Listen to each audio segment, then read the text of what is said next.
Herkese merhaba arkadaşlar, kanalıma hoş geldiniz. Yepyeni bir video ile karşınızdayım. Arkadaşlar bugünkü videomuzda Çağatay Ulusoy ve Demet Özdemir'den yepyeni görüntüler geldi.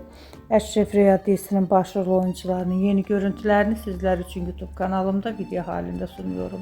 Umarım beğenirsiniz. Arkadaşlar videomu beğendiyseniz kanalımı izlemeyi ve bildirim butonuna basmayı unutmayın.